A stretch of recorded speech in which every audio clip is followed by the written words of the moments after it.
तो hello friends, स्वागत है आप सभी का आपके अपने YouTube channel GS hub by DS sir में। तो कैसे हैं आप लोग? आशा करते हैं आप सब अच्छे होंगे। दोस्तों, आज की इस श्रृंखला में हम देखने वाले हैं, आज है दोस्तों 17 सितंबर और 18 सितंबर के लिए आज हम देखने वाले हैं आईटीबीपी एग्ज़ाम एनालिसिस 2023। कल आप लोगों का यानी कि 18 सितंबर को आप लोगों का एग्ज़ाम है और आज हम 17 सितंबर की शाम 8 बजे देख रहे हैं आईटीबीपी की एग्ज़ाम में पूछे जाने वाले जीएस जीके के मोस्ट इंपॉर्टेंट क्वेश्चन। याद रखेंगे, मोस्ट इंपॉर्टेंट क्वेश्चन रहेंगे जो आपके आईटीबीपी कल के एग्जाम में पूछे जाने वाले हैं। तो आज है 17 सितंबर और इंपॉर्टेंट 20 क्वेश्चन रहेंगे जो आपके एग्जाम में पूछे जाएंगे। क्वेश्चन ऐसे रहेंगे जैसे कि क्वेश्चन नंबर 1 है, पाचन क्रिया में प्रोटीन किस में बदल जाते हैं? भारत किस देश को सर्वाधिक निर्यात करता है? आणविक रिएक्टर का भारत में जन्मदाता कौन है? मैक यानी कि मैक संख्या किससे संबंधित है? और विंग्स ऑफ फायर पुस्तक के लेखक कौन है? सारे के सारे आईटीबीपी प्रीवियस एग्जाम में पूछे गए क्वेश्चन रहेंगे। तो इंपॉर्टेंट क्लास रहने वाली है, इसलिए इस क्लास को पूरा देखिएगा, बिल्कुल भी क्लास को मिस मत करना। टॉप 20 क्वेश्चन है, फटाफट से इनको हम देख लेते हैं। चलिए चलते हैं आज के पहले क्वेश्चन की तरफ। उससे पहले आप लोगों के लिए एक खुशखबरी है, अब अपना भी टेलीग्राम ग्रुप आ चुका है और टेलीग्राम ग्रुप में पर डे आपको क्लास नोट्स यानी कि क्लास नोट्स और क्लासेस का पर डे इन्फॉर्मेशन मिल जाएगा। तो कुछ इस तरह से अपना लोगो दिखता है, डीएस सर ऑफिशियल नाम से अपना टेलीग्राम ग्रुप है। तो डिस्क्रिप्शन में दिए गए लिंक के माध्यम से आप इसको ज्वाइन भी कर सकते हैं। आपको पर डे यहाँ पर क्लास की इन्फॉर्मेशन मिलती रहेगी, पर डे जो क्लास नोट्स बनेंगे, पीडीएफ मिलेगी, वो सारी की सारी यहाँ पर मिलेगी। ठीक है, तो इंपॉर्टेंट है ये भी, आप लोग इसको ज्वाइन कर लीजिए डिस्क्रिप्शन में दिए गए लिंक से। शुरुआत करते हैं आज के पहले क्वेश्चन की। आज का पहला क्वेश्चन आपके सामने है। क्वेश्चन नंबर 1 कह रहा है कि लाल रुधिर कोशिकाओं का उत्पादन निम्नलिखित में से किसके द्वारा होता है? तो दोस्तों अगर हम बात कर लें रेड ब्लड कार्पल सेल्स की, किसकी? रेड ब्लड कार्पल सेल्स की बात कर लें, आरबीसी की बात कर लें दोस्तों, इसका जो उत्पादन होता है यानी कि जो इसका निर्माण होता है वो अस्थि मज्जा में होता है। कहाँ पर होता है? याद रखेंगे, अस्थि मज्जा में दोस्तों इसका निर्माण होता है। आरबीसी के बारे में एक बात और याद रखेंगे, आरबीसी का कब्रिस्तान बहुत ज़्यादा पूछा जाता है। क्या पूछा जाता है? जैसे ही इसका उत्पादन स्थान पूछा गया वैसे ही आरबीसी का कब्रिस्तान पूछा जाता है। तो आरबीसी का जो कब्रिस्तान हो जाता है दोस्तों, ये होता है प्लीहा। क्या होता है? याद रखेंगे, प्लीहा आरबीसी का कब्रिस्तान कहा जाता है। तो ये भी इंपॉर्टेंट क्वेश्चन है, इसको भी आप लोग अच्छे से याद रखेंगे। तो आरबीसी बनेगी कहाँ पर? अस्थि मज्जा में, जबकि समाप्त कहाँ पर होगी? तो प्लीहा। चलते हैं अगले क्वेश्चन की तरफ। अगला क्वेश्चन, क्वेश्चन नंबर 2 है, कह रहा है कि पाचन क्रिया में प्रोटीन निम्नलिखित में से किस पदार्थ में बदल जाते हैं? तो बात करेंगे अगर हम पाचन क्रिया के बारे में, तो पाचन क्रिया में जो प्रोटीन होते हैं दोस्तों, ये एमिनो एसिड में बदल जाते हैं। किस में बदल जाते हैं? एमिनो एसिड में। याद रखेंगे, जो प्रोटीन होता है इसका जो निर्माण होता है दोस्तों, ये एमिनो एसिड से ही होता है। याद रखेंगे, किससे होता है? एमिनो एसिड से। और टोटल 20 एमिनो एसिड मिलकर के इसका निर्माण करते हैं। 20 एमिनो एसिड में 10 एमिनो एसिड शरीर के अंदर से प्राप्त किए जाते हैं, जबकि 10 एमिनो एसिड बाहर के पोषक तत्वों से प्राप्त किए जाते हैं। इस तरह से प्रोटीन का निर्माण होता है और पाचन क्रिया के पश्चात ये पुनः अमीनो एसिड में बदल जाते हैं। तो इंपॉर्टेंट है, इसको भी याद रखेंगे। अगला क्वेश्चन, क्वेश्चन नंबर 3 है, कह रहा है कंप्यूटर विज्ञान में 1 किलोबाइट का मान क्या होता है? तो क्वेश्चन कंप्यूटर का भी देखने को मिलता है, तो याद रखेंगे कंप्यूटर विज्ञान में 1 किलोबाइट यानी कि 1 केबी जो होता है ये किसके बराबर होता है? ऐसा क्वेश्चन पूछा गया है। तो चर्चा करेंगे, अगर 1 केबी की बात की जाए दोस्तों, ये होता है 1024 बाइट के बराबर। किसके बराबर? 1024 बाइट यानी कि 1024 बी के बराबर होता है, इसको याद रखेंगे। अगर हम बात कर लेते हैं यहाँ पर किसके बारे में, 1 केबी हो गया, इसके बाद 1 एमबी की बात कर लें। 1 अगर एमबी की बात की जाए तो दोस्तों ये 1024 केबी के यानी किलोबाइट के बराबर होता है, याद रखेंगे। इसके अतिरिक्त अगर हम बात कर लें दोस्तों 1 जीबी की, किसकी? 1 जीबी की अगर बात कर लें तो ये दोस्तों होता है 1024 एमबी के। ठीक है, याद रखेंगे। इसके अतिरिक्त दोस्तों अगर हम बात कर लें 1 जीबी के बाद होता है टीबी यानी कि टेराबाइट। तो दोस्तों ये 1 टेराबाइट, ठीक है, 1 टेराबाइट होता है 1024 जीबी के बराबर। ठीक है, किसके बराबर? 1024 जीबी के बराबर, इसको याद रखेंगे। इसके अतिरिक्त एक होता है 1 पीटी। क्या होता है? सॉरी, पीबी होता है, 1 पीबी। इसका मतलब होता है 1 पेटाबाइट, और 1 पेटाबाइट होता है दोस्तों 1024 टीबी यानी कि टेराबाइट के बराबर। तो इंपॉर्टेंट फैक्ट हैं जो आपको याद रखने हैं, 1 केबी बराबर 1024 बाइट, 1 एमबी बराबर 1024 किलोबाइट, 1 गीगाबाइट बराबर 1024 एमबी यानी कि मेगाबाइट, और 1000 टेराबाइट बराबर 1024 गीगाबाइट, और 1000 पेटाबाइट बराबर 1000 टेराबाइट 1024 टेराबाइट। इसको भी आप लोग अच्छे से याद रखेंगे। तो इस तरह से इस क्वेश्चन का जो आंसर बनेगा ऑप्शन नंबर सी बनेगा। चलते हैं अगले क्वेश्चन की तरफ। अगला क्वेश्चन, क्वेश्चन नंबर 4 है, मोस्ट इंपोर्टेंट क्वेश्चन है, इसको याद रखेंगे, एमसीक्यू क्वेश्चन है, बड़े बड़े एग्जाम से पूछा जाता है और ये आपका आईटीबीपी में भी पूछा गया था। तो क्वेश्चन पूछा गया था कि भारतीय राष्ट्रीय कांग्रेस ने किस वर्ष संरचनात्मक परिवर्तन किया। क्या पूछा गया था, याद रखेंगे, संरचनात्मक परिवर्तन की बात करेंगे अगर इंडियन नेशनल कांग्रेस के बारे में। तो इंडियन नेशनल कांग्रेस ने जो संरचनात्मक परिवर्तन किया था ये 1920 में किया था। इसको भी आप लोग अच्छे से याद रखेंगे।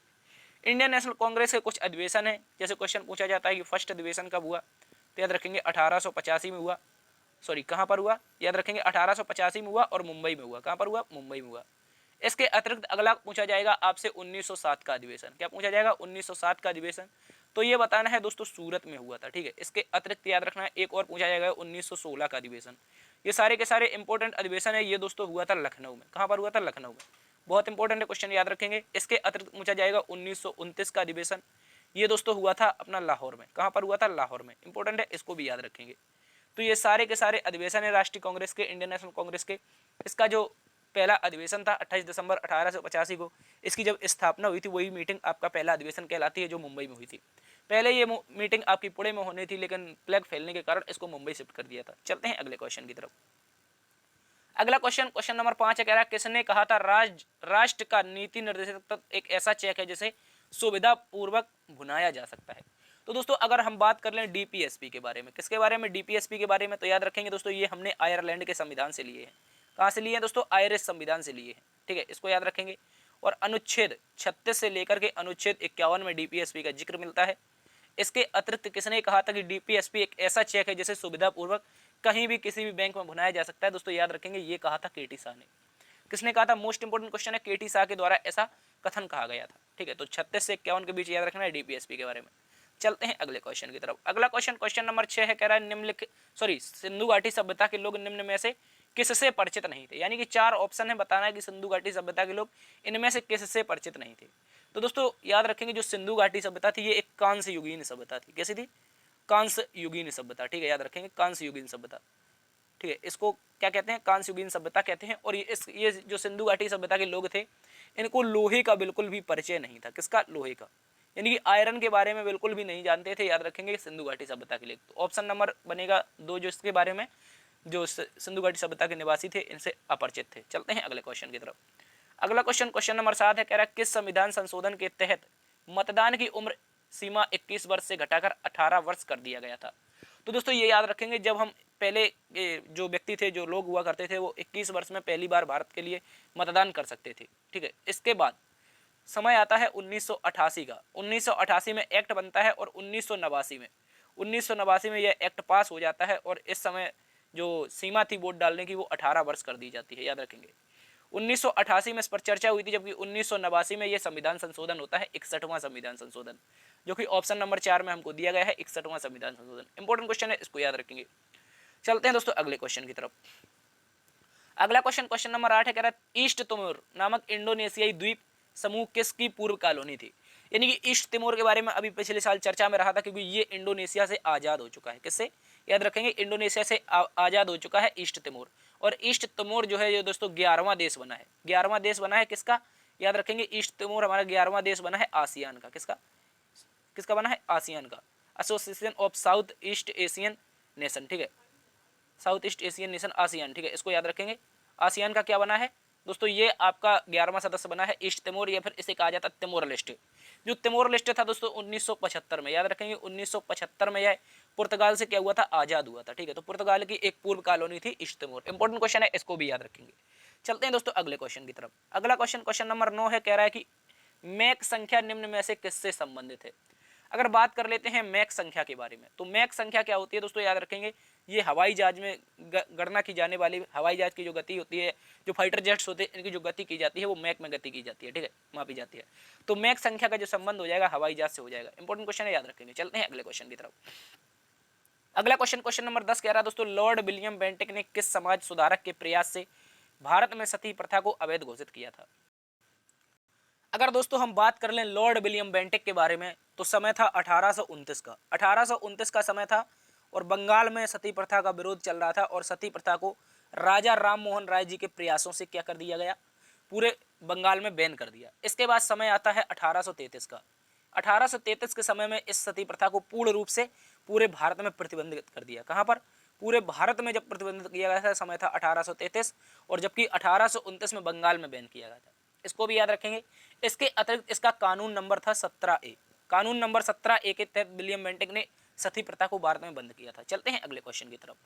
अगला क्वेश्चन, क्वेश्चन नंबर 11 है, कह रहा दोस्तों उपराष्ट्रपति को पद से हटाने के लिए संकल्प किसके द्वारा पेश किया जाता है? इसको भी याद रखेंगे। अगर बात कर लें उपराष्ट्रपति को पद से हटाने के लिए जो संकल्प होता है वो किसके द्वारा पेश किया जाता है?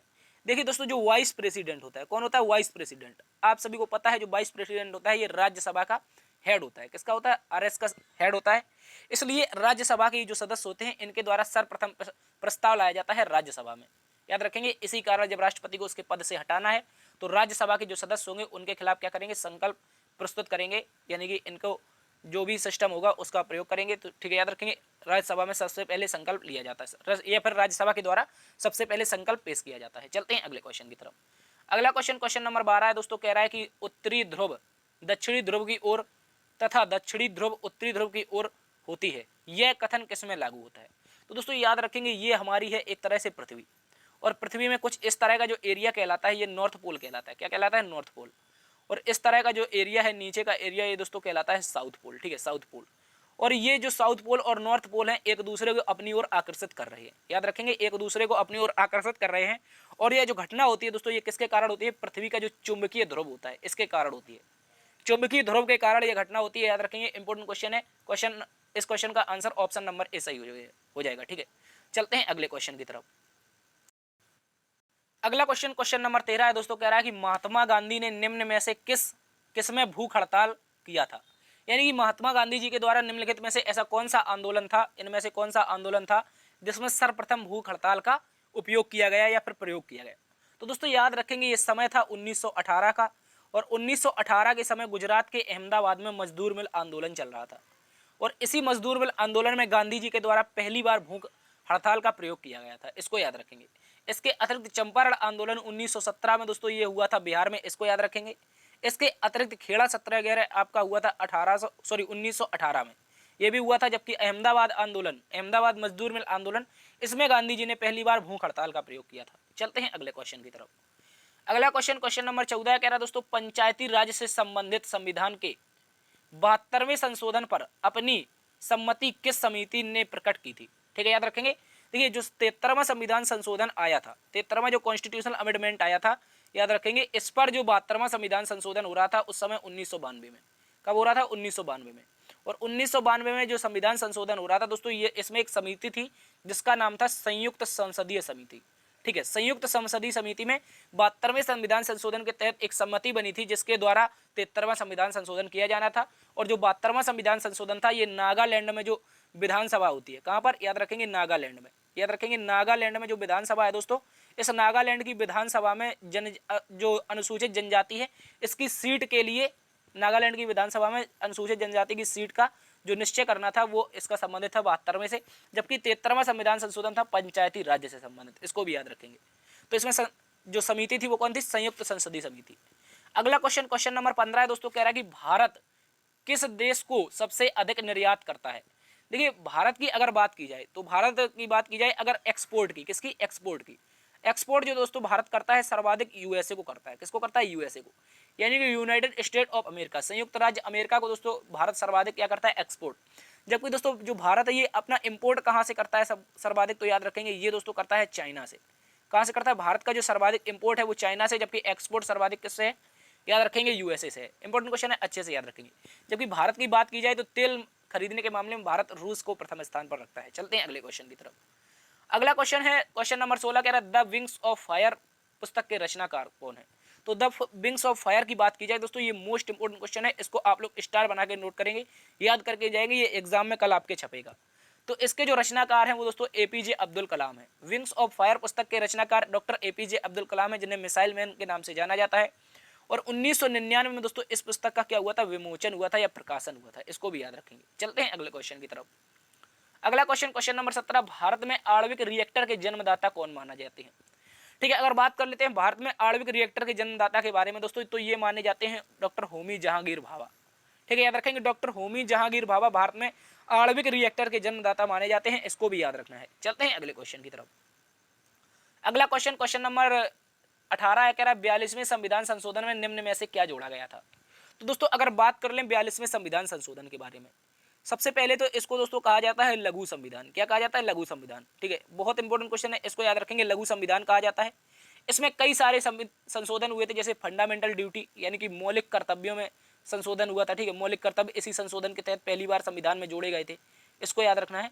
इसके अतिरिक्त दोस्तों अगर बात कर ली जाए 42वें संविधान संशोधन की, तो इसमें प्रस्तावना में एकमात्र बार संशोधन हुआ था।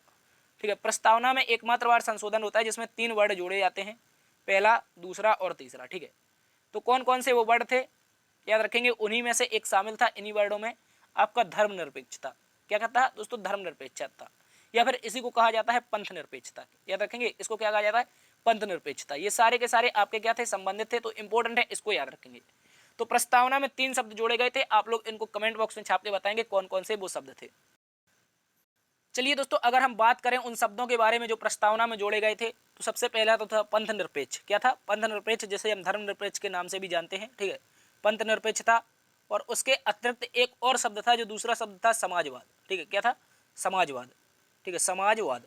इसके अतिरिक्त था आपका और अखंडता। क्या था दोस्तों? याद रखेंगे, पंथ निरपेक्ष या फिर समाजवाद, पंथ निरपेक्ष और अखंडता, या पंथ निरपेक्ष, समाजवाद और अखंडता। ठीक है, तो ये क्या जोड़ा गया था? अखंडता जोड़ा गया था। ठीक है, इसको भी याद रखेंगे। मोस्ट इंपोर्टेंट क्वेश्चन है ये, 1976 में ये संविधान संशोधन हुआ था, 42वां। ठीक है, चलते हैं अगले क्वेश्चन की तरफ। अगला क्वेश्चन, क्वेश्चन नंबर 19 से कह रहा है दोस्तों, भारत में व्यापार प्रारंभ करने वाले प्रथम यूरोपियन कौन थे। तो दोस्तों अगर बात कर ली जाए भारत में व्यापार प्रारंभ करने वाले प्रथम यूरोपियन, समय था 1498 का। तो दोस्तों याद रखेंगे, इस समय वास्को डी गामा के द्वारा, किसके द्वारा? वास्को डी गामा के द्वारा क्या हुआ था? वास्को डी गामा के द्वारा भारत जाने वाले समुद्री मार्ग की खोज हुई थी। ठीक है, याद रखेंगे। तो इस दौरान 1498 में पहली बार भारत कौन आया था? पुर्तगाली आए थे। और भारत में प्रथम व्यापार करने वाले भी कौन थे दोस्तों? याद रखेंगे, पुर्तगाली ही थे।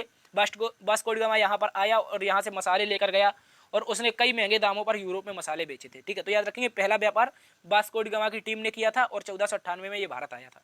चलते हैं अगले क्वेश्चन की तरफ। अगला क्वेश्चन, क्वेश्चन नंबर 20 है, कह रहा दोस्तों, ऋग्वैदिक आर्य किस भाषा का प्रयोग करते थे।